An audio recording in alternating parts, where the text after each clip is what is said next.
E aí, galera, vamos para mais uma questãozinha aí da nossa lista 3, tá? A questão é a seguinte, olha aí. Questão de 19, né? Vamos lá, tirar os dados. Sempre interessante tirar esses dados. Esses dados são informações interessantíssimas. Primeiro, um disco de metal de massa, a massa do disco, vou pôr assim, D de disco, 1,5 quilos, 1,50 quilos.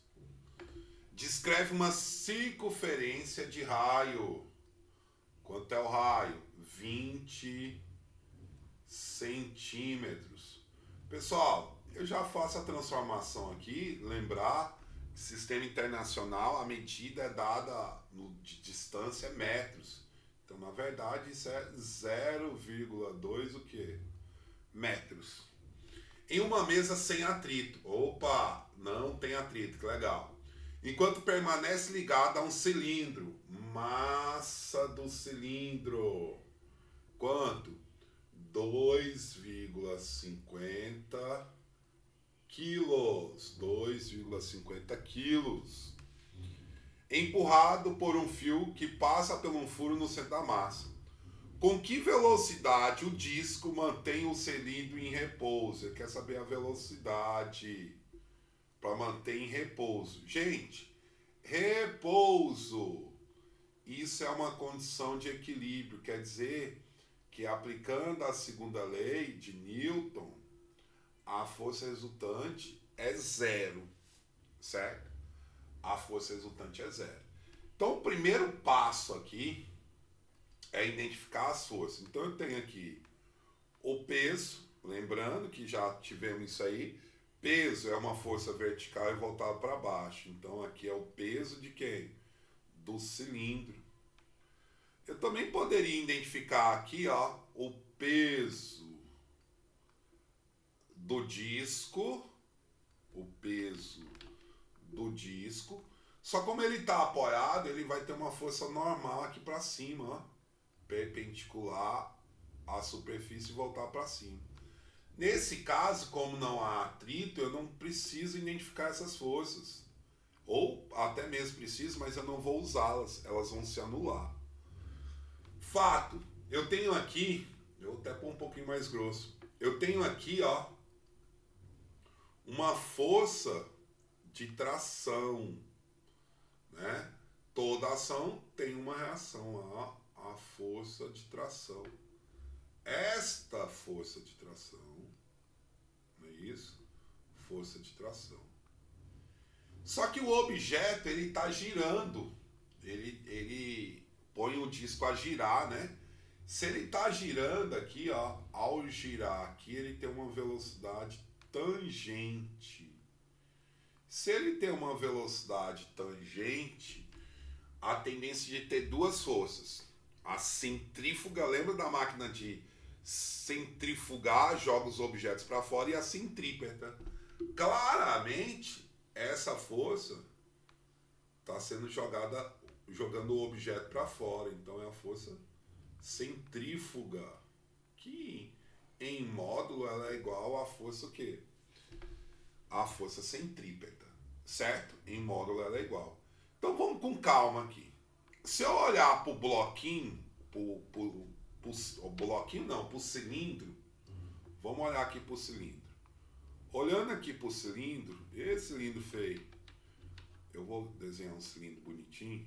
Ó, eu tenho aqui um cilindro, esse cilindro. Se eu olhar para o cilindro, eu tenho duas forças. Quais são elas? O peso do cilindro e a tração do fio. A tração. Como a ideia da força resultante é igual a zero, essas forças são iguais. Então, o peso do cilindro é igual à tração. O peso do cilindro é igual à tração. Se eu olhar para o disco que está apoiado na superfície, né? Olhando o disco, que eu vou pôr aqui apoiado na superfície, Vamos desenhar esse disco bonitinho para ficar legal. Olhar esse disco, eu vou ter aqui assim, um disco que está apoiado na superfície. Só que fica claro que eu tenho uma força de tração,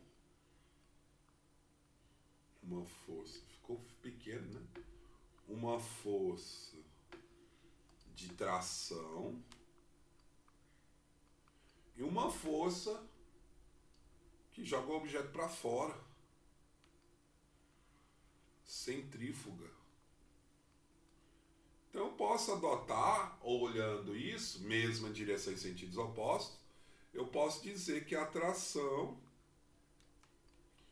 é igual à força centrífuga. Detalhe, então, olhando essas duas equações, eu posso dizer que a força centrífuga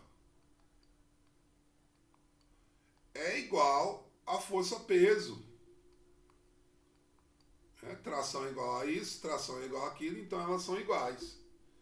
Se elas são iguais, em módulo a força centrífuga é igual à força centrípeta, então eu tenho massa, velocidade ao quadrado dividido pelo raio. O raio eu vou para o minúsculo. Isto é igual a massa vezes o campo gravitacional, a aceleração do campo gravitacional. Isso quer dizer que eu simplificando isso aqui, eu vou ter o quê? Opa, não posso... Calma. Eu não posso simplificar. Deixa eu te explicar o porquê. Quem é a força centrífuga?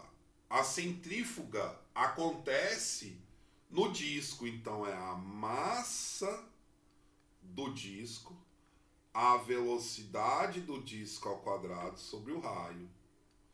É igual. Quem é a massa do cilindro? É a massa do cilindro vezes o campo gravitacional. Eu não posso simplificar porque são massas diferentes. Então, se são massas diferentes, eu tenho. Eu vou só isolar isso aqui. Eu posso dizer que a velocidade ao quadrado é igual a quem?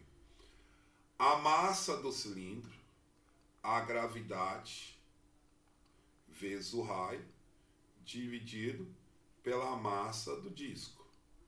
Quer dizer que a velocidade é a raiz de quem? Da massa do cilindro, a gravidade, o raio, dividido pela massa do disco. Então, basta pegar esse valor e jogar, né? Pegar os dados ali e jogar. Eu vou fazer o seguinte, deixa eu dar uma organizada nisso. Será que eu consigo tirar isso aqui? Deixa eu pegar isso aqui tudo, ó.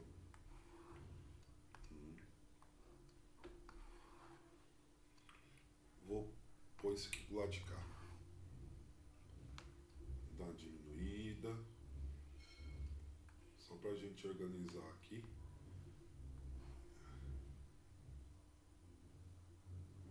Isso aí. Organizando isso, nós temos o quê? Então vamos lá. A velocidade que eu quero. Quem é a nossa velocidade? É a raiz quadrada de quê? Massa do cilindro, 2,5 ou 50. Vezes a gravidade, 9,8. Vezes o raio, 0,2. Dividido pela massa do disco, 1,5. Então nós vamos ter aqui quem? A nossa calculadora aqui rapidão. Calculadora rapidão vai ter o quê, ó? Vamos com calma. Lá. 2,5 vezes 9,8 vezes 0,2. 4,9. Então aqui eu tenho a raiz de quanto? 4,9 dividido por 1,5. Dividido por 1,5. Dividido por 1,5 eu tenho aproximadamente a raiz de quanto? 3,26. Tirando a raiz disso, nós temos que a velocidade é aproximadamente 1,807 metros por segundo. 1,807 metros por segundo. Beleza, galera? Última questãozinha aí resolvida. Boa prova a todos. Valeu. Não deixa de seguir a gente aí. Professor Velasco, Física Vasco. Ou Professor Velasco, né? Velasco Física. Não deixe de seguir. Certo? Curta aí nossos vídeos e valeu! Valeu demais!